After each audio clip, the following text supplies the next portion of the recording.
ఓం నమో వెంకటేశాయ.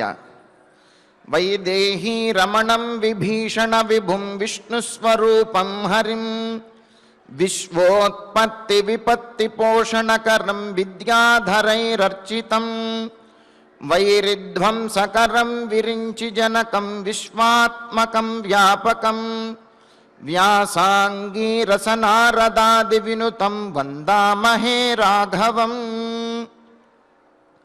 సకల చరాచర జగత్తును సృష్టించి పరిపాలించువాడు వ్యాసుడు, అంగిరసుడు, నారదుడు ఇత్యాది మహర్షుల చేత పూజింపబడువాడు, విశ్వవ్యాపకుడు, సాక్షాత్ శ్రీ మహావిష్ణు స్వరూపు అయినటువంటి శ్రీరామచంద్రునికి నమస్కరిస్తూ తదభిన్న స్వరూపుడైనటువంటి ఆ శ్రీనివాసుని యొక్క దయా విశేషం చేత సమస్త మానవాళికి ధర్మ తత్పరతను సకల కార్యసిద్ధిని చేకూర్చాలన్నటువంటి సంకల్పంతో తిరుమల తిరుపతి దేవస్థానం వారు నిర్వహిస్తున్నటువంటి శ్రీమద్ రామాయణం అయోధ్యాకాండ ప్రవచన పారాయణ కార్యక్రమాన్ని మనం నిర్వహించుకోబోతూ ఉన్నాం.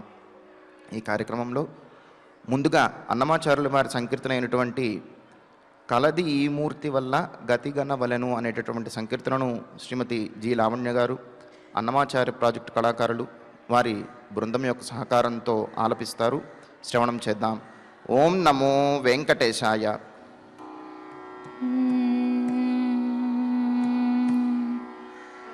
ఓం నమో వెంకటేశాయ.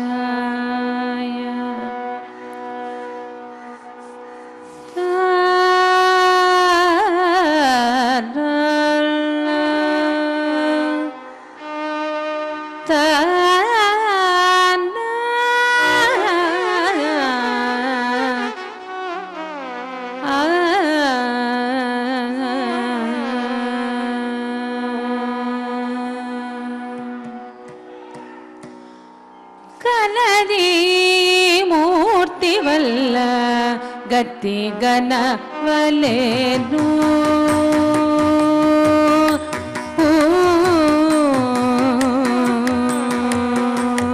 కలది ఈ మూర్తి వల్ల గతి గనవలెను కలది ఈ మూర్తి వల్ల గతి గనవలెను ఇలా నిందు నమ్మకుంటే ఎంతో మడి లేదు కలది ఈ మూర్తి వల్ల గతి గనవలెను ఇలా నిందు నమ్మకుంటే ఎంతో మడి లేదు కలది ఈ మూర్తి వల్ల గతి గనవలెను.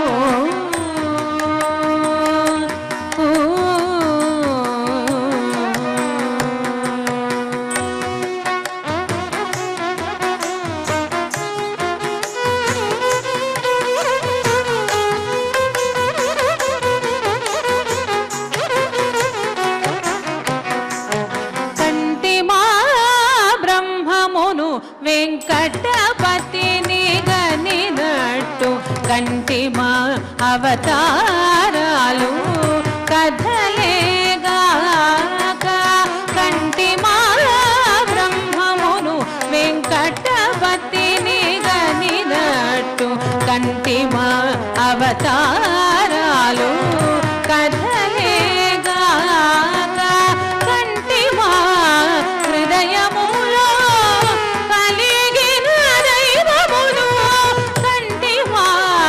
హృదయములో కలిగిన దైవమును కంటిమా వైకుంఠము కడవారైనను కంటిమా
ఎంతో చక్కగా శ్రవణం చేశాం. ఇక ఇప్పుడు శ్రీ గురు ధ్యానపూర్వకంగా సంకల్పవాక్యాలను అందరము కలిసి పలుకుతూ ఈ కార్యక్రమాన్ని ప్రారంభం చేసుకుందాం. శ్రీ గురు ధ్యానం. గురుర్బ్రహ్మా గురుర్విష్ణు గురుర్దేవో మహేశ్వరః గురుః సాక్షాత్ పరం బ్రహ్మ తస్మై శ్రీ గురవే నమః. శ్రీనివాస ధ్యానం. శ్రీ వెంకటాద్రినిలయః కమలాకాముకః పుమాన్ అభంగుర విభూతిర్నః తరంగయతు మంగళం. అథ సంకల్పః.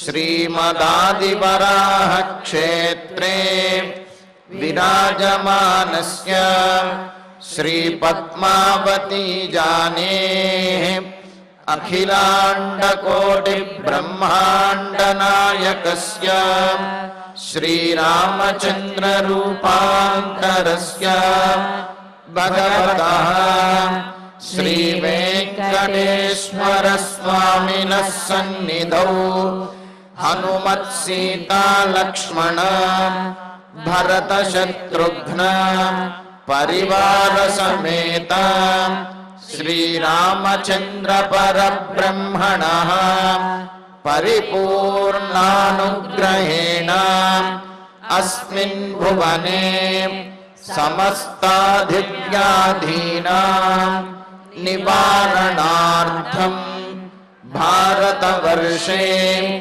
విద్యా విత్త వాణిజ్య కృషి వైద్య వైజ్ఞానిక దేశరక్షణాదిరంగేషు విద్యమానానాం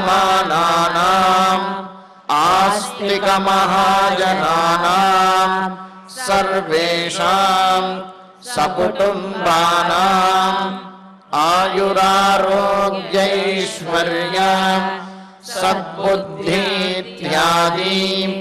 సర్వశుభఫలప్రాప్త్యర్థం ధర్మాచరణద్వారా శ్రీరామరాజ్యస్య పునర్వ్యవస్థాపనార్థం ఉద్యోగార్థినాం సముచితోద్యోగప్రాప్త్యర్థం దంపతీనాం అనుకూల దాంపత్యసిద్ధ్యర్థం సంతానస్య పితృవాక్య పరిపాలనానుకూల బుద్ధి ప్రచోదనార్థం సకల కార్యసిద్ధ్యర్థం గో సంరక్షణార్థం చ శ్రీమద్వాల్మీకి రామాయణే అయోధ్యాకాండే యథాశక్తి శ్లోకవ్యాఖ్యాన పురస్సరం సప్తవింశ సర్గ శ్లోక పారాయణం తథా శ్రీ ధన్వంతరి మంత్ర పారాయణం చ అన్యోన్య సాహాయ్యేన ఆచార్య ముఖేన కరిష్యామహే. శ్రీ వాల్మీకి ప్రార్థనా. కూజంతం రామ రామేతి మధురం మధురాక్షరం ఆరుహ్య కవితాశాఖాం వందే వాల్మీకి కోకిలం. శ్రీ ఆంజనేయ ప్రార్థనా. మనోజవం మారుతతుల్యవేగం జితేంద్రియం బుద్ధిమతాం వరిష్టం వాతాత్మజం వానరయూధముఖ్యం శ్రీరామదూతం శిరసా నమామి. శ్రీరామాయణ ప్రార్థనా. వాల్మీకిగిరి సంభూత రామసాగరగామిని పునాతి భువనం పుణ్యా రామాయణ మహానదీ శ్రీరామ ప్రార్థన అయోధ్యాఖ్యేతు గుర్వర్ధే త్యక్త్వా రాజ్యం గిరౌ వసన్ పాదుకే భరతాయాదాత్ సరామ శరణం మమ శ్రీరామచంద్ర పరబ్రహ్మణే నమః. అథ శ్రీమద్ రామాయణే ఆదికావ్యే అయోధ్యాకాండే సప్తవింశః సర్గః. శ్రీమన్నారాయణ చరణౌ శరణం ప్రపద్యే. శ్రీమతే నారాయణాయ నమః. శ్రీరామాయ నమః. ఫలమూలాశనా నిత్యం భవిష్యామి న సంశయః నతే దుఃఖం కరిష్యామి నివసంతి సహత్వయా. సీతాదేవి రామచంద్రమూర్తితోటి చెబుతున్నటువంటి మాటలు. రామచంద్ర, వనానికి వెళుతున్నటువంటి నీవు నన్ను అయోధ్యానగరంలో విడిచి వెళ్ళడం ఏమాత్రము న్యాయము కాదు. మరి నేను కూడా వనానికి వస్తే అక్కడేమైనా ఈ రాజభోగాలు లేక సరైనటువంటి ఆహారం దొరక్క కష్టపడతాను అని అనుకుంటున్నావేమో. అలా ఏమీ లేదయ్యా. నీతో పాటు కనుక వచ్చినట్లయితే అడవిలో ఏ ఆహారం అయితే లభిస్తుందో, పండ్లు దుంపలు ఇవన్నీ కూడా వీటినే ఇష్టంగా తింటూ ఇష్టంగా వాటినే ఆహారంగా స్వీకరిస్తూ నేను చాలా అనుకూలంగా జీవిస్తాను. నీకు ఏమాత్రము కూడా కష్టం కలిగించను. త్వయాసహ నివసంతి అని చెప్పి అన్నది. నిత్యం ఫలమూలాశన భవిష్యామి. సరే, ఎంతకాలమని ఈ విధంగా ఫలములు దుంపలు తినగలుగుతావు? ఒకరోజు 2 రోజు కాదు, 14 సంవత్సరముల పాటు వనవాసం చేయవలసి ఉన్నది. ఏదో ఇప్పుడు ముచ్చటికి వచ్చిన తర్వాత కొంతకాలము ఆ దుంపలు పళ్ళు కొత్తగా ఉంటాయి కావున తినేసి ఆ తర్వాత నుంచి కూడా నాకు ఆహారం కావాలి, ఈ ఆహారం కావాలి అని అంటే అక్కడ తెచ్చిపెట్టే అవకాశం కుదరదు కదా. మరి అందుకనే ఆ విషయంలో కూడా తాను తన నిర్ణయాన్ని చెబుతూ నిత్యం ఫలమూలాశన, ప్రతిరోజు కూడా నేను అంటే ఏమిటి, వనవాసం ప్రారంభమై వనవాసం పూర్తయ్యే వరకు కూడా ప్రతిరోజు కూడా ఫలమూలాశన భవిష్యామి. ఫలములను దుంపలను ఆహారంగా స్వీకరిస్తూ నేను ఉండగలను. నసంశయ, ఈ విషయంలో అసలు నీకు సందేహమే అవసరం లేదు. నాకు ఆహారం ఏదైనా ఇబ్బంది అవుతుందనే ఎటువంటి సందేహము నీకు అవసరం లేదు. ఎందుకంటే త్వయా సహ నివసంతి, నీతో పాటు నేను ఆనందంగా నివసిస్తూ తే దుఃఖం నకరిష్యామి, నీకు ఏమాత్రమూ కూడా దుఃఖం కలిగించను. నీతో నేను ఉన్నాను అంటే నీకు నిత్యము సంతోషమే ఉంటుంది అని చెప్పి అంటున్నది. అంటే ఏమిటి, రాముడు సీతాదేవితో కలిసి ఉన్నప్పుడే సుఖంగాను ఆనందంగాను ఉంటాడు. సీతాదేవిని వీడినట్లయితే రాముడు కూడా సుఖంగా ఉండలేడు, ఆనందంగా ఉండలేడనే విషయం దీని ద్వారా తెలుస్తున్నది. అందుకని ఏముంటుంది, త్వయాసహ నివసంతి, నీతో కలిసి జీవిస్తూ నీతో పాటు ఉంటూ తే దుఃఖం నకరిష్యామి, నీకు ఏమాత్రము నేను దుఃఖాన్ని కలిగించను. అది కావాలి ఇది కావాలి అని అడిగి నిన్ను చికాకు పెట్టను. నిన్ను ఎప్పుడూ కూడా నిత్యము సంతోషంగా ఉండే విధంగా చూసుకుంటాను రామచంద్ర. కావున నన్ను వనవాసానికి తీసుకువెళ్ళవయ్యా. ఈ వనవాసానికి వెళ్ళడం అనేది నేను మనస్ఫూర్తిగా నిశ్చయించుకున్నాను అనే విషయాన్ని తెలియజేసింది సీతాదేవి. మనకు ఆనందరామాయణంలో సీతాదేవి ఈ సందర్భంలో మరి యొక్క 3 కారణములను కూడా ప్రత్యేకంగా తెలియజేసింది. రామచంద్ర, నీవు వద్దు అంటున్నప్పటికీ కూడా ఇంతగా నేను వనవాసానికి వస్తాను అనడానికి మరో 3 కారణములు కూడా ఉన్నాయ్యా అని అంటూ, కారణాన్యత్ర వైత్రీణి సంతితాని వదామ్యహం బాలత్వే కరరేఖామ్మే దృష్ట్వా కశ్చిద్విజాగ్రణీ వనప్రయాణం మామాహ భర్త్రాతే సత్యవాగ్ద్విజ అని. సీతాదేవి మిథిలానగరంలో ఆ జనక మహారాజు కొలువులో ఉన్నటువంటి ఒకానొక సందర్భంలో ఒకానొక బ్రాహ్మణోత్తముడు పండితోత్తముడు అక్కడికి వచ్చి సీతాదేవిని చూచి ఆమె యొక్క ముద్దులొలికేటటువంటి ఆ మొమ్ముని చూసి ముచ్చటపడి దగ్గరికి పిలిచి ఆమెతో ఆ విధంగా ఆడుకుంటూ ఆమె యొక్క చేతిని చూచారట. ఆ చేతిని చూచి ఈమె భర్తతో కలిసి వనములో విహరించగలదు అని చెప్పి అన్నాడుట. మరి ఇంతకుముందు కూడా మనం ఒకటి అనుకున్నాం. ఒకానొక సందర్భంలో తల్లి సమీపంలో ఉండగా సీతాదేవి ఒకానొక భిక్షిణి ఆమె మహిమాన్వితులైనటువంటి ఆమె వచ్చి సీతాదేవిని చూచి ఆమె యొక్క ముఖాన్ని చూచి ఈమె రాజ్యంలో ఏమిటి వనంలో కూడా విహరిస్తుంది అని చెప్పి అన్నమాట కూడా మనం అనుకున్నాం.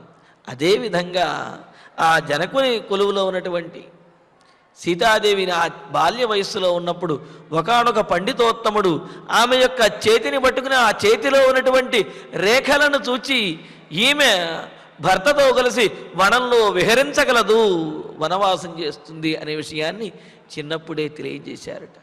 కావున అప్పటి నుండి కూడా ఆమె ఓహో వనవాసం అంటే ఎలా ఉంటుందో, వన విహారము అంటే ఎలా ఉంటుందో అని చెప్పి ఆమె అప్పటి నుండి కూడా ఎదురు చూస్తూ ఉన్నదట.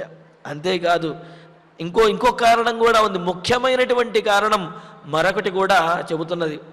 అన్యత్ స్వయంవరే పూర్వం సురానపి మయోదితం యదా చాపాంతికం ప్రాప్త సజ్జితం త్వం సభాంగణే అని. రామచంద్ర, ఇలా చిన్నప్పుడు ఒకనొక పండితోత్తముడు నా చెయ్యి చూచి ఆ చేతిలో ఉన్నటువంటి రేఖలను బట్టి వనవిహారం చేస్తుంది, వనవాసం చేస్తుంది అని చెప్పారు. అది ఒకటే కారణం కాదు, వేరే కారణము నేను అనుకున్నటువంటిది, నేను సంకల్పించుకున్నటువంటి కారణం కూడా వేరే ఉన్నది. అదేమిటో తెలుసా?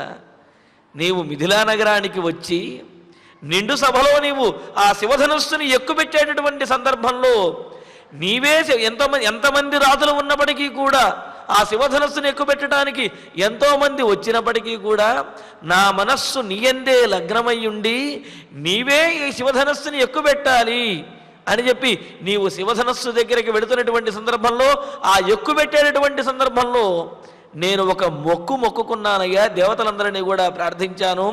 దేవతలారా, ఈ రామచంద్రుడు కనుక శివధనస్సుని ఎక్కుపెట్టినట్లయితే నేను నియమములను పాటిస్తూ వనవాస దీక్షను చేస్తాను, వనములలో ఉంటాను. అదేమిటండి, ఇంట్లో ఉండి ఉపవాసం చేస్తానని మొక్కుకోవాలి కానీ వనములో ఉంటానని మొక్కుకోవటం ఏమిటి? ఇదేమిటి వింతగా మొక్కుకోవటము అని అంటే, భగవంతుణ్ణి ధ్యానించటానికి, అంటే ఇతరములైనటువంటి విఘ్నములేవీ లేకుండా భగవంతుణ్ణి ధ్యానించడానికి వనము అనేది ఒక ధ్యానారామంలాగా ఉంటుందన్నమాట. ధ్యానం చేయడానికి, భగవంతుణ్ణి అర్చించడానికి, దేవతలను ప్రీతి కలిగించడానికి కూడా వనము అనేది యోగ్యమైనటువంటి స్థానము అని. అందుకే కదా యజ్ఞయాగాదులన్నీ కూడా నైమిషారణ్యంలో జరిగినట్లుగా మనకు పురాణములు తెలియజేస్తూ ఉన్నాయి. కావున భగవంతునికి ప్రీతి కలిగించడానికి, దేవతలను తృప్తిపరచడానికి, ఆనందపరచడానికి, ధ్యానించడానికి వనము అనేది యోగ్యమైనటువంటి స్థానము. కావున మరి సీతాదేవి, రామచంద్రమూర్తి ఆ విధంగా శివధనస్సుని ఎక్కుపెట్టబోతూ ఉంటే రాముడు నిర్విఘ్నంగా శివధనస్సుని ఎక్కుపెట్టాలి, తద్వారా రాముణ్ణి వివాహమాడాలి అనేటువంటి తపనతోటి సీతాదేవి దేవతలందరికీ కూడా మొక్కుకున్నది. ఏమని? దేవతలారా, రామచంద్రమూర్తి చక్కగా శివధనస్సుని ఎక్కుపెట్టి నన్ను వివాహం ఆడినట్లయితే కనుక నేను వనవాస దీక్షతోటి మిమ్మల్ని అందరినీ కూడా ఆనందపరుస్తాను అని చెప్పి సీతాదేవి ఆనాడు మనసులో అనుకుని సంకల్పించుకున్నదిట. ఆ విషయము మనకు ఆనంద రామాయణం, ఆధ్యాత్మ రామాయణంలో ఉన్నది. అందుకనే అన్యత్ స్వయంవరే పూర్వం సురానపి మయోదితం, దేవతల వద్ద నేను దేవతల విషయంలోనే ఈ విధంగా మొక్కుకున్నానయ్యా, ఈ విధంగా సంకల్పించుకున్నాను. కావున ఆ మొక్కు తీర్చుకోవటానికైనా సరే నేను వనానికి వెళ్ళవలసి ఉన్నది. సరే, నేను అడగకుండానే దశరథ మహారాజు ద్వారా అది తీరేటటువంటి అవకాశం అనేది వచ్చింది. ప్రయత్నపూర్వకంగా వెళ్ళవలసినటువంటి ప్రదేశం అది. కానీ అప్రయత్నంగా మనం అడగకుండానే ఆ అవకాశాన్ని దశరథ మహారాజు కల్పించారు. కావున దీనిని మనం సద్వినియోగం చేసుకుని నా ముచ్చట, నా మొక్కు, దేవతలను ఆనందపరచడము, దీనికోసమైనా సరే వనవాసానికి నేను కూడా నీతో పాటు వస్తాను అని చెప్పి సీతాదేవి అంటున్నది. మరి మరొకటి, మూడవ కారణం కూడా అన్నది కదా, కారణాన్యత్ర వైత్రీని సంతితాని వదామ్యహం అని చెప్పి 3 కారణాలు ఉన్నాయని. ఏమిటి ఆ 3వ కారణం ఏమిటి అని అంటే, అన్యత్కించిత్ ప్రవక్ష్యామి ధృత్వా మాం నయ శాసనం రామాయణాని బహుశః శృతాని బహుభిర్ద్విజైః. చిన్నప్పటి నుండి కూడా నేను నీ యొక్క ఆ రాముడికి నీకు సంబంధించినటువంటి అంటే రామచంద్రమూర్తికి సంబంధించినటువంటి ఆ బాల్య చేష్టలు కానీ ఆయన యొక్క గుణగణములు కానీ వీటినన్నింటినీ వింటూనే ఉన్నది సీతాదేవి. ఆ మాటే చెబుతున్నది, నేను చిన్నప్పటి నుండి కూడా నీతో వివాహం అయ్యే వరకు, అలాగే వివాహం అయిన తర్వాత కూడా ఎంతోమంది నుండి నీ యొక్క గుణగణములను నీ చరిత్రను కూడా తెలుసుకున్నాను. నీవు ఎవరైతే నిన్ను ఆశ్రయిస్తారో వారిని ఏనాడు నీవు విడిచిపెట్టవు అనేది అందరూ చెబుతున్నటువంటి మాట. మరి అందరూ చెప్పినటువంటి మాట లోకంలో ప్రసిద్ధమైనటువంటిది, నీ యొక్క సహజమైనటువంటి గుణంగా చెబుతున్నటువంటి మాట ఏదైతే ఉందో నీ యొక్క చారిత్ర్యం గురించి ఏమిటది?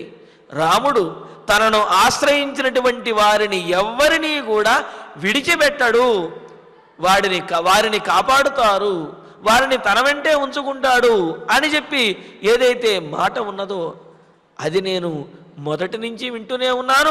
అదేవిధంగా అయోధ్య నగరానికి అంటే మిథిలా నగరంలోనూ ఈ మాట విన్నాను నేను. అయోధ్య నగరానికి వచ్చిన తర్వాత కూడా అందరూ చెప్పుకునేటువంటి మాట, రాముడు తనను ఆశ్రయించినటువంటి వాడిని విడిచిపెట్టాడు అని చెప్పి.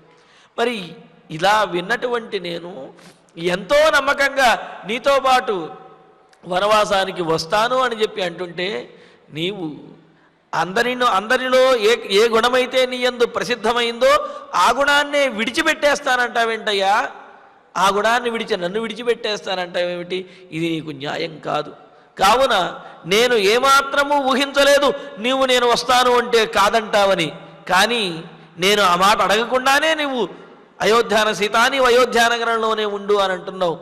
ఇది నీ వ్యక్తిత్వానికే విరుద్ధమైనటువంటి మాట, నీ యొక్క చారిత్ర్యానికే విరుద్ధమైనటువంటి మాట. లోకంలో నీ యందు ఏ గుణము ఉన్నదని చెప్పి ప్రసిద్ధి ఉన్నదో ఆ దానికే విరుద్ధమైనటువంటి మాట. కావున నీవు నన్ను రావద్దు అని చెప్పవద్దు, నీతో పాటు నన్ను కూడా తీసుకుని వెళ్ళు. కావున ఈ 3 కారణములు కూడా నీతో నేను వస్తాను అనడానికి ఉన్నాయి అని మనకు ఆనంద రామాయణంలోనూ ఆధ్యాత్మిక రామాయణంలోనూ కూడా చక్కగా తెలియజేశారు. కావున రామచంద్ర, నేను నీతో పాటు వచ్చి నీకు ఏమాత్రము ఇబ్బంది కలగకుండా దుఃఖం కలగకుండా నేను చూసుకుంటాను అని చెప్పి అంటున్నది. ఇంకా అంటున్నది, వనవాసం చేయవలసి వచ్చింది కావున ఏదో నీతో పాటు వస్తాను అని అంటలేదు, నాకు వస్తుతః ముచ్చట వనంలో విహరించాలని అని అంటూ, ఇచ్ఛామి సరితశైలాన్ పల్వలాని వనాని చ ద్రష్టుం సర్వత్ర నిర్భీత త్వయా నాథేన ధీమత. నీతో వనానికి రావటం కేవలం అవసరంగానో నియమంగానో నేను భావించడం లేదయ్యా. వనానికి రావటం నాకు ఇష్టము, నేను కోరుకుంటున్నాను. ఒకవేళ దశరథ మహారాజు వనవాసం చేయాలి అనే నియమం చెప్పకపోయినా ఏదో ఒక రోజున నేనే నిన్ను అడిగేదానిని, రామచంద్ర నన్ను వనానికి తీసుకువెళ్ళవయ్యా, వనవిహారం చేయాలని ఉంది అని చెప్పి నేనే నిన్ను అడిగేదాన్ని. కావున వనానికి వెళ్ళడం అనేది అవసరమో నియమమో కాదు, నాకు ఇష్టము అని చెప్పి అంటున్నది. అందుకనే ధీమత, బుద్ధిమంతుడమైనటువంటి నాథేనత్వయ, నాకు నాథుడవు రక్షకుడవు అయినటువంటి నీతోటి సర్వత్ర నిర్భీత, అయోధ్యానగరంలో ఎంత నిర్భయంగా ఉన్నానో నీ నీడలో నీ సాంగత్యంలో, అదేవిధంగా అడవిలో కూడా నిర్భీత, ఏమాత్రమూ భయం లేకుండా ఏమాత్రమూ దుఃఖపడకుండా అడవిలో కూడా నీతో కలిసి జీవిస్తూ, సరితః శైలాన్ పల్వలానిచ, ఆ అడవిలో ప్రవహించేటటువంటి చక్కటి సెలయేళ్లను, శైలాన్ ఆ పర్వతములను, ఆ పర్వతముల మీద నుంచి వచ్చే కొండగారిని వాటిని ఆస్వాదిస్తూ, పల్వలాని అలాగే కొలనులు, పద్మములు కలిగినటువంటి కొలనులు ఉంటాయి అక్కడ, ఆ చిన్న చిన్న నీటి గుంటలు వాటిని, వనాని అలాగే అడవులలో ఉండే గుబురుగా ఉండేటటువంటి చెట్లు మొదలైనటువంటి వాటితో కూడినటువంటి వనములను అడవులను ద్రష్టుం ఇచ్ఛామి, చూడాలి అని చెప్పి నేను కోరుకుంటున్నాను, చూడాలి అని చెప్పి నేను ఇష్టపడుతున్నాను. అంతే తప్ప ఏదో నేను నియమం కోసమో లేకపోతే సహధర్మపత్ని అన్నారు కావున నీతో పాటు తప్పక వస్తున్నాను నా ఉద్దేశ్యము కాదు. నేను వనవిహారం చెయ్యాలి అని చెప్పి నేను ప్రత్యేకంగా కోరుకుంటున్నాను. కావున భార్య అయినటువంటి నా కోరికను తీర్చడం నీ కర్తవ్యం. కావున ఈ ధర్మాన్ని పాటించైనా నన్ను తీసుకువెళ్ళవయ్యా అని చెప్పి అంటున్నది. అంటూ మరి ఇక్కడ రామాయణ సారోద్ధారంలో మరో విశేషం కూడా చెప్తారు. అధజాపి మహాప్రాజ్ఞ బ్రాహ్మణానాం మయాశ్రుత పురా పితృగృహే సత్యం వస్తవ్యం కిల మేవనే అంటూ ఇంతకుముందు వాటిని ఒకసారి గుర్తు చేసినట్టుగా అంటున్నది. మరి పండితోత్తములైనటువంటి వారు మా తండ్రి గారి ఇంటి వద్ద ఉన్నప్పుడు నాకు ఏదైతే మాట చెప్పారో నా చెయ్యి చూచి ఆ మాటను నిజం చెయ్యాలి కదా. ఆ మాట మరి వారుషీణాం పునరాద్యానాం వాచమర్ధోనుధావతి అని అన్నారు. అంటే ఏమిటి? మహాత్ముల యొక్క మాటను అర్థము అనుసరిస్తుంది అని చెప్పి అన్నారు. ఏమిటి దాంట్లో ఉన్న విశేషము అంటే, మనబోటి సామాన్యులు మాట్లాడినటువంటి మాటలు ఎలా ఉంటాయంటే, మనసులో ఒక అర్థాన్ని తలచుకుని ఆ అర్థానికి అనుగుణంగా మనం మాటలు మాట్లాడతాం. కానీ మహాత్ములు ఋషులు మాట్లాడే మాటలు ఎట్లా ఉంటాయంటే, వారు మాట్లాడిన మాట ఏదైతే ఉందో అది జరిగి తీరుతుందన్నమాట. అంటే మనమేమో జరుగుతున్నటువంటి దానినో జరిగినటువంటి దానినో జరగాలి అని ఆశపడేటటువంటి దానినో మనస్సులో తలుచుకుని దానికి అనుగుణంగా మాట్లాడతాము సామాన్యులైనటువంటి వారు. మరి మహర్షులు వాళ్ళు ఏది మాట్లాడితే అది జరిగి తీరుతుంది. అంటే వాళ్ళు అది జరుగుతుందా జరగదా అనే ఆలోచన ఏమీ లేదు. వాళ్ళు మాట్లాడారు అంటే అది భవిష్యత్తులో జరిగి తీరుతుంది. అందుకనే ఏమంటోంది ఇక్కడ సీతాదేవి, మహాత్ములైనటువంటి వారు చెప్పారయ్యా, కావున అది తప్పనిసరిగా జరిగి తీరుతుంది. కావున నీతో నేను వనవాసానికి రావటం తథ్యం అని చెప్పి అంటున్నది. అంతేకాదు, ప్రసాదితశ్చ వైపూర్వం త్వం వై బహువిధం ప్రభో గమనం వనవాసస్య కాంక్షితం హి సహత్వయా రామాయణ సారోద్ధారంలో అంటారు. ఏమని? రామచంద్ర, ఇప్పుడే కాదు కదయ్యా, ఇంతకుముందు కూడా నేను కొన్ని సందర్భాలలో వనంలో విహరించాలని ఉంది స్వామి అని చెప్పి మీతో నేను అన్నాను. అప్పుడు మీరు కాలాంతరంలో సమయం వచ్చినప్పుడు వెళదాంలే దేవి అని చెప్పి మీరు కూడా నాకు మాట ఇచ్చారు కదా. మరి ఆ విషయాన్ని మర్చిపోతే అలాగా? నేను ఇప్పుడు వనవాసం చేయవలసినటువంటి సమయం వచ్చింది కాబట్టి ఇప్పుడు అంటలేదు. ఇంతకు ముందు కూడా రామచంద్ర నీతో నేను అన్నానయ్యా, నిన్ను ప్రార్థించాను, వనవిహారం చేయాలని ఉంది స్వామి, నన్ను తీసుకువెళ్ళండి అని. అంటే తప్పనిసరిగా తీసుకువెళ్తాను, నీ ముచ్చట తీర్చుతాను అని చెప్పి నాతో అన్నారే, మరి ఆ మాట మర్చిపోయారా? కావున ఈ కారణములన్నీ ఏది చూచినప్పటికీ కూడా మీరు నన్ను వనవాసానికి తీసుకువెళ్ళవలసినదే అనేది దీని ద్వారా తెలుస్తున్నది అని అంటుంది. అందుకని ఏమంటోంది, వనవాసానికి రావటం అనేది విధిగానో నియమముగానో అవసరంగానో పితృవాక్య పరిపాలనగానో పెద్దవాళ్ల మాట వినాలి అనే ఉద్దేశ్యంతోనో ఇది మాత్రమే కాదు, స్వయంగా నాకు కూడా ఇష్టము ఉన్నది. ఈ విషయం ఇంతకుముందు పూర్వం కూడా నీకు తెలియజేశాను, మీరు కూడా అంగీకరించారు. మరి ఇప్పుడు సమయం వచ్చేటప్పటికీ నన్ను తీసుకువెళ్ళను అని చెప్పి అంటున్నారు. ఇదేమైనా నీకు న్యాయమా? అడవిలో మీతో పాటు విహరిస్తూ ఆ చక్కని సెలయేళ్లను, అదేవిధంగా కొలనులను, పర్వతములను, దట్టమైనటువంటి అడవులను, అక్కడ ఉన్నటువంటి పశుపక్ష్యాదులను వీటిని చూస్తూ మీతో కలిసి విహరించాలి అని చెప్పి నేను ఎప్పటి నుండో ముచ్చటపడుతున్నాను.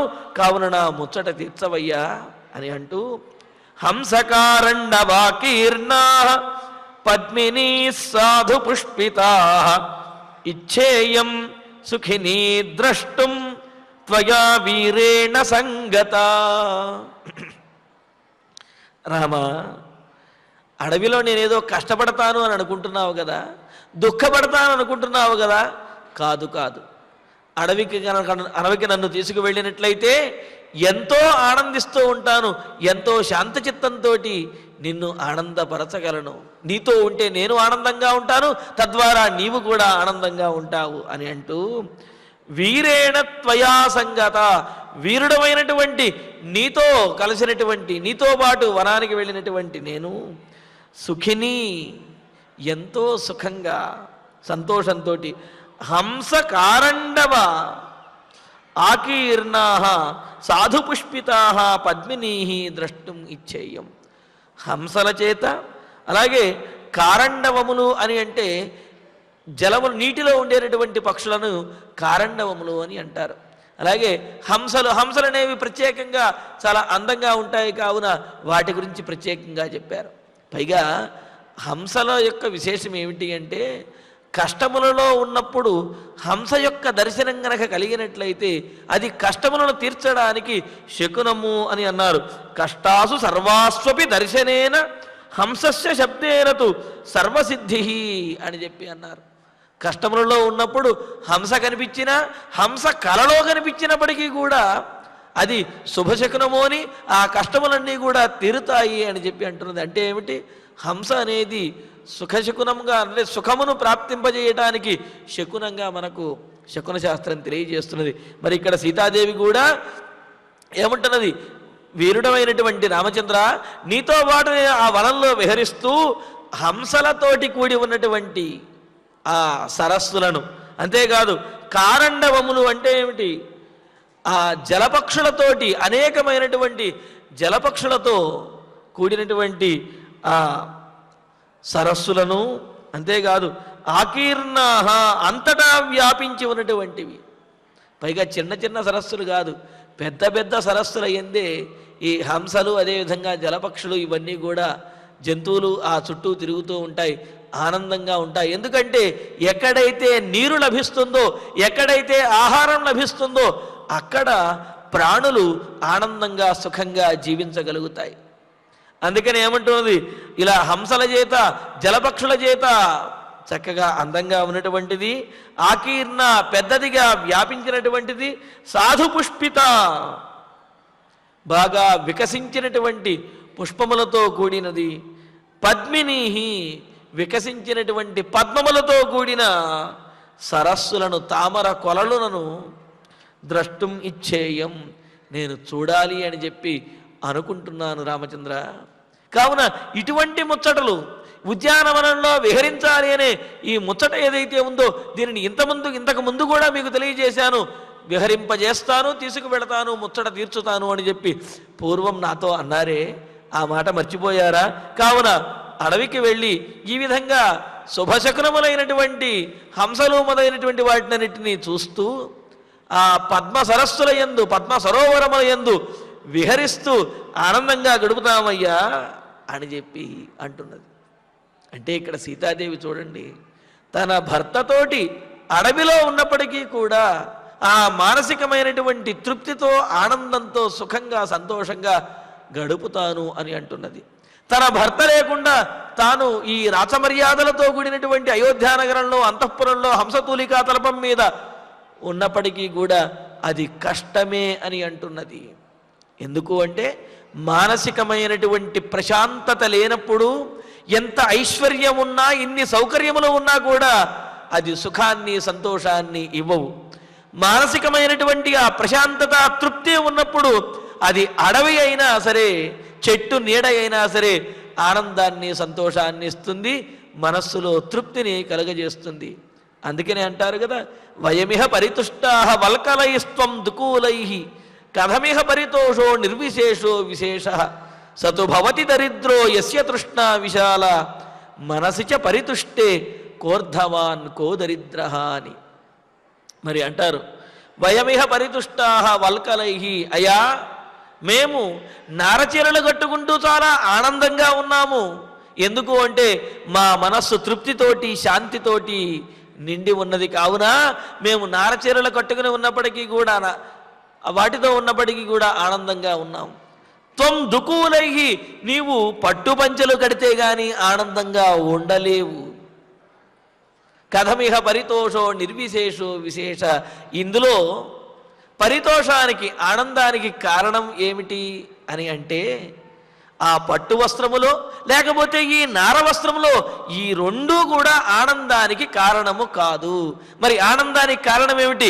మానసికమైనటువంటి తృప్తి ఏదైతే ఉందో ఆ మానసికమైనటువంటి భావన అదే ఆనందానికి కారణము. కావున ఈ నార వస్త్రాలు కట్టడం వల్ల దుఃఖమనో పట్టు వస్త్రాలు కట్టడం వల్ల ఆనందం వస్తుందనో ఉద్దేశ్యం కాదు. ఆనందానికి కారణము పట్టు వస్త్రములో నార వస్త్రములో కాదు. మరి ఏమిటి ఇందులో విశేషం ఏమీ లేదు, కేవలం మానసికమైనటువంటి తృప్తే ఆనందానికి కారణం. మరి ధనికుడు దరిద్రుడు అంటారు. ఎవరు అంటే సతుభవతి దరిద్రో యస్య తృష్ణ విశాల. ఎవడైతే ఎంత ఉన్నప్పటికీ కూడా నాకు ఇంకేమీ లేదు, ఇంకా నేను పొందవలసింది ఎంతో ఉన్నది, ఇంతేనా నాకు ఉన్నది అని ఎవరైతే భావిస్తూ ఉన్నటువంటి దాన్ని, తనకు ప్రాప్తించినటువంటి దాన్ని ఆస్వాదించలేక ఆనందించలేక అసంతృప్తితోటి జీవిస్తూ ఉంటాడో అతడే దరిద్రుడు అని చెప్పి అన్నారు. మరి ధనికుడు ఎవరు అంటే ఎవడైతే తనకు ప్రాప్తించినటువంటి దాన్ని ఆస్వాదిస్తూ ఆనందిస్తూ శాంతిగా గడపగలుగుతాడో, తృప్తిగా గడపగలుగుతాడో అతడే సంపన్నుడు అని చెప్పి అన్నారు. అందుకని ఇక్కడ సీతాదేవి ఏమంటున్నది, అయోధ్య నగరంలో ఉంటే నాకు ఆనందం కాదయ్యా, నారచీరలు కట్టుకుని నీతో పాటు వనవాసానికి వచ్చినా నాకు అది ఆనందమే అవుతుంది, ఆనందాన్ని కలుగజేస్తుంది అని చెప్పి అంటూ అలా రావటం నాకు ముచ్చట. ఆ అడవిలో ఉన్నటువంటి పద్మ సరోవరములలో విహరిస్తున్నటువంటి హంసలను జలపక్షులను వీక్షిస్తూ ఆ పర్వతముల యందు అడవుల యందు నీతో పాటు విహరించాలి అని చెప్పి కోరుకుంటున్నాను రామచంద్ర, కావున నన్ను తీసుకువెళ్ళవయ్యా అని అంటూ అభిషేకం కరిష్యామి తాసు నిత్యం యతవ్రత సహత్వయా విశాలాక్ష రంస్యే పరమనందిని. విశాలాక్ష పెద్ద పెద్ద కన్నులు కలిగినటువంటి రామచంద్ర అంటే ఏమిటి? ఆయన యొక్క దృష్టి కరుణా దృష్టి కూడా చాలా ఎక్కువగా ఉంటుంది, దయాదృష్టి చాలా ఎక్కువగా ఉంటుంది అని చెప్పడం ఇక్కడ ఉద్దేశ్యం అన్నమాట. విశాలాక్ష విశాలమైనటువంటి కన్నులతోటి దయాదృష్టితో ప్రసన్నంగా వీక్షించేటటువంటి రామచంద్ర. యతవ్రత వనవాసానికి వచ్చి నియమములను వ్రత నియమములను పాటిస్తూ నిత్యం తాసు అభిషేకం కరిష్యామి. నిత్యం ప్రతిరోజు కూడా తాసు ఆ సరస్సుల యందు ఆ పద్మ సరోవరముల యందు అభిషేకం కరిష్యామి. నేను చక్కగా నియమబద్ధంగా స్నానాదులను చేస్తాను, స్నానం చేస్తాను. పరమనందిని అంతేకాదు పరమ మిక్కిలి నందిని ఆనందించినటువంటి దానినై.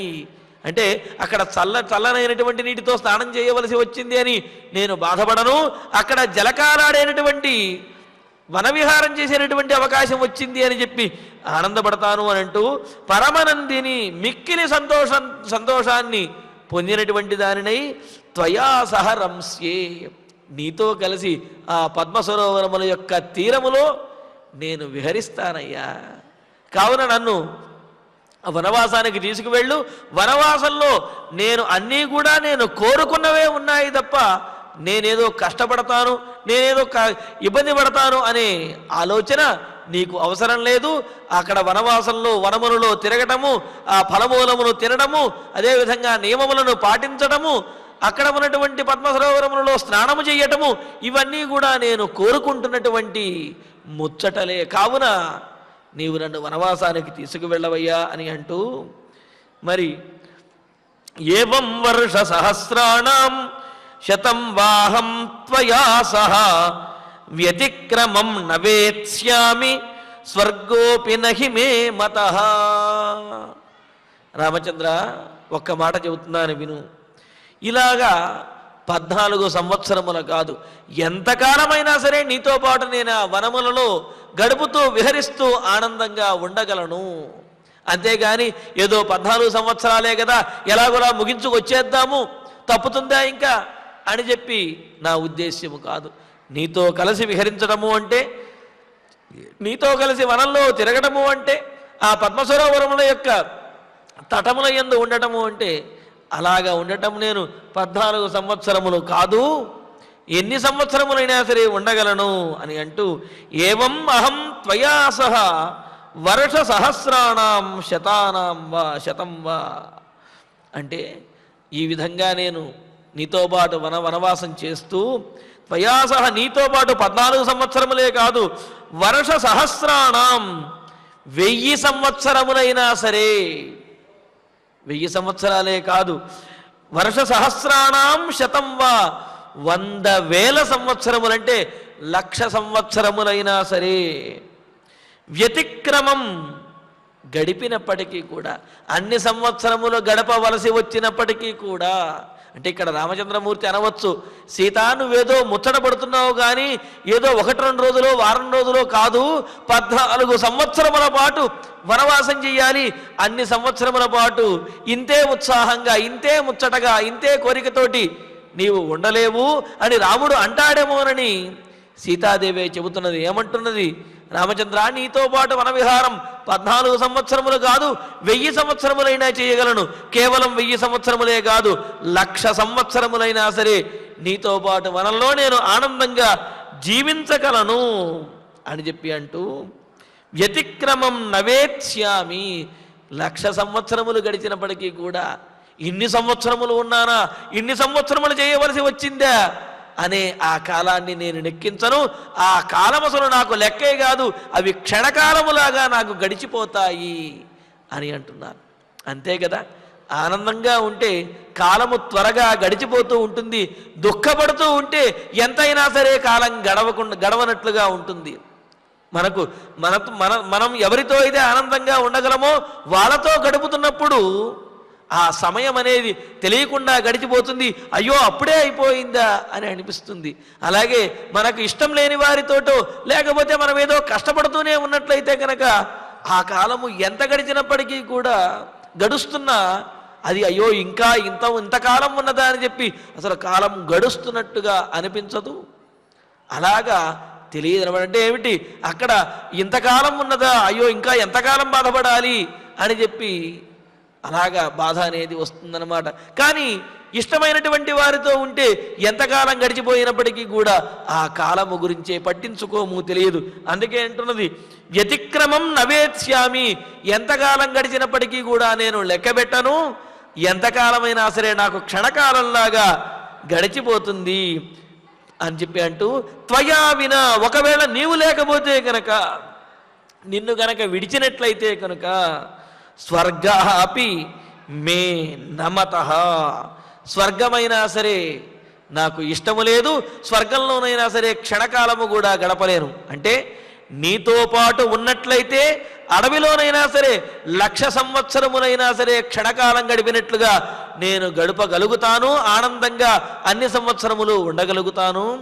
నిన్ను విడిచి అయితే కనుక, నీవు కనుక నా చెంత లేకపోయినట్లయితే స్వర్గంలోనైనా సరే ఒక్క క్షణకాలము కూడా నేను గడపలేను, క్షణకాలం కూడా 1,00,000 సంవత్సరములంతటి బాధను నాకు కలిగిస్తుంది అని చెప్పి అంటున్నది. కావున రామచంద్ర, నన్ను విడిచిపెట్టవద్దయ్యా, నీతో పాటే నేను వచ్చి ఆ వనవాసంలో స్వర్గంలో గడిపినట్లుగా ఆ వనవాసంలో నీతో పాటు విహరిస్తూ నేను ఆనందంగా గడుపుతాను అని చెప్పి సీతాదేవి రామచంద్రమూర్తిని ప్రార్థిస్తూ, మరి ఈ వనవాసానికి రావటం అనేది తాను చిన్నప్పుడు కోరుకున్నటువంటి, చిన్నప్పుడు తనకు బ్రాహ్మణోత్తములు పండితులు చెప్పినటువంటి మాట అని, ఒకనొక భిక్షిణి చెప్పినటువంటి మాట అని, అదేవిధంగా శివధనుర్భంగ సమయంలో రాముడు శివధనస్సుని ఎక్కుపెట్టాలి అని దేవతలందరి విషయంలో తాను మొక్కుకున్నటువంటి మొక్కుగాను, అలాగే మరి రాముణ్ణి వనవిహారం చేయాలి అని ఇంతకుముందు కోరినటువంటి కోరికగాను ఇన్ని కారణములు ఉన్నాయ్యా రామచంద్ర.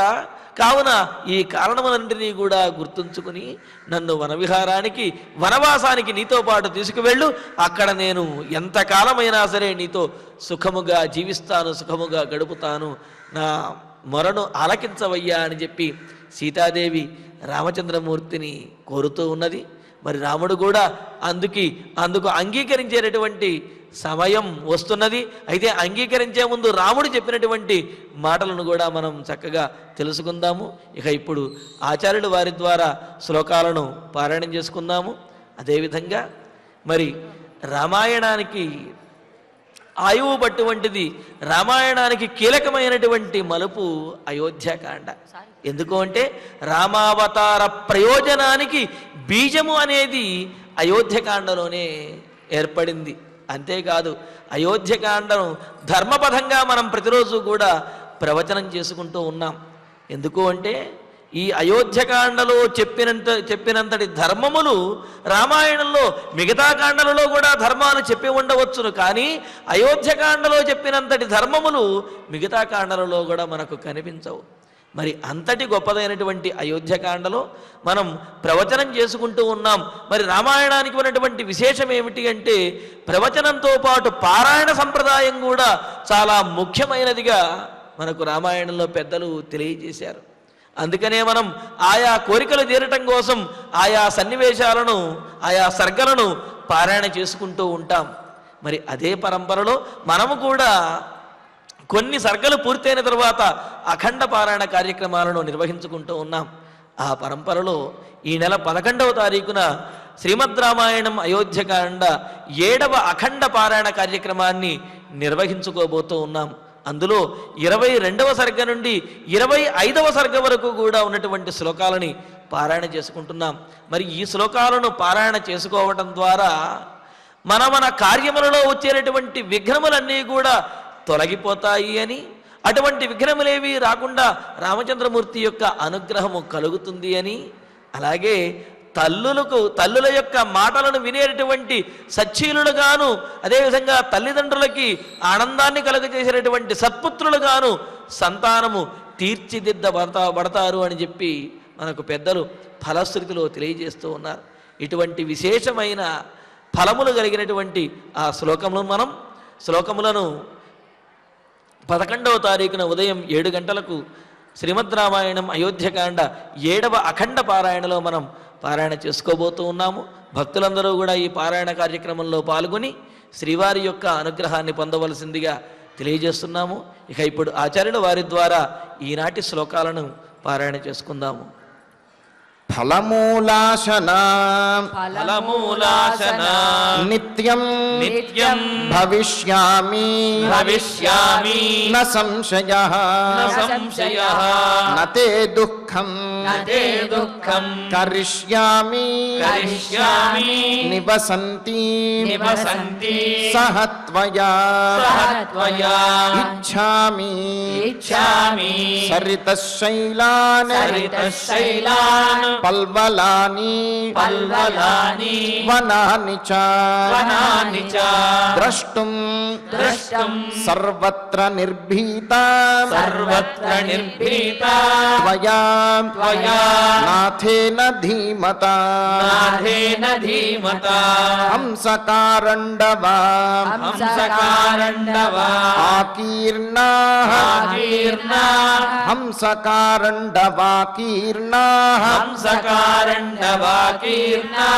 పద్మినీః సాధు పుష్పితాః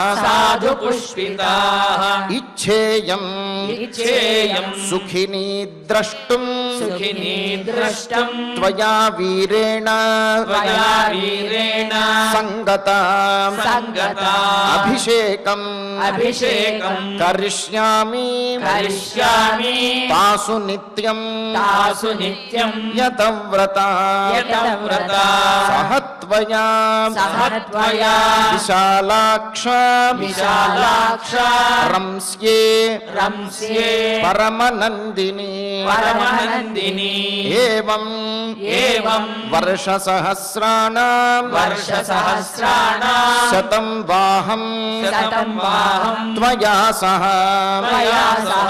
యతిక్రమం న వేత్స్యామి స్వర్గోపి నహి మే మతః ఇత్యార్షే శ్రీమద్ రామాయణే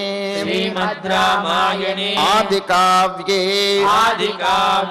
అయోధ్యాకాండే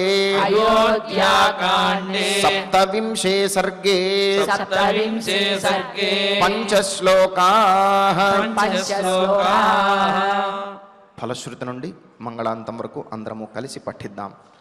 ఫలశ్రుతి ఆయుష్యమారోగ్యకరం యశస్యం సౌభ్రాతృకం బుద్ధికరం సుఖం చ శ్రోతవ్యమేతన్నియమేన సద్భిః ఆఖ్యానమోజస్కరమృద్ధికామైః శ్రీరామచంద్ర పరబ్రహ్మణే నమః. అథ ధన్వంతరి ధ్యానం అచ్యుతానంత గోవింద విష్ణో నారాయణామృత రోగాన్ మే నాశయాశేషాన్ ఆశు ధన్వంతరే హరే. ఆరోగ్యం దీర్ఘమాయుష్యం బలం తేజోధియం శ్రియం స్వభక్తేభ్యోనుగృహంతం వందే ధన్వంతరిం హరిం. ధన్వంతరేరిమం శ్లోకం భక్త్యా నిత్యం పఠంతి యే అనారోగ్యం న తేషాం స్యాత్ సుఖం జీవంతి తే చిరం. ఓం నమో భగవతే వాసుదేవాయ ధన్వంతరయే అమృత కలశహస్తాయ వజ్రజలౌకహస్తాయ సర్వామయ వినాశనాయ త్రైలోక్యనాథాయ మహావిష్ణవే స్వాహా. ఓం వాసుదేవాయ విద్మహే సుధాహస్తాయ ధీమహి తన్నో ధన్వంతరి ప్రచోదయాత్. అథ నవగ్రహ ప్రార్థనా. ఆరోగ్యం పద్మబంధుర్వితరతు నితరాం సంపదం శీతరశ్మిః భూలాభం భూమిపుత్రః సకల గుణయుతాం వాగ్విభూతిం చ సౌమ్యః సౌభాగ్యం దేవమంత్రీ రిపుభయశమనం భార్గవః శౌర్యమార్గిః దీర్ఘాయుః సైమికేయః విపులతరయశః కేతుః ఆచంద్రతారం. అరిష్టాని ప్రణశ్యంతు దురితాని భయాని చ శాంతిరస్తు శుభం మేస్తు గ్రహాః కుర్వంతు మంగళం. అథ క్షమా ప్రార్థనా. యదక్షరపదభ్రష్టం మాత్రాహీనం చ యద్భవేత్ తత్సర్వం క్షమ్యతాం దేవ నారాయణ నమోస్తుతే. అథ భగవత్ సమర్పణం. కాయేన వాచా మనసేంద్రియైర్వా బుద్ధ్యాత్మనా వా ప్రకృతే స్వభావాత్ కరోమి యద్యత్ సకలం పరస్మై నారాయణాయేతి సమర్పయామి. అథ మంగళం శ్రియః కాంతాయ కళ్యాణ నిధయేర్ధినాం శ్రీవేంకటనివాసాయ శ్రీనివాసాయ మంగళం.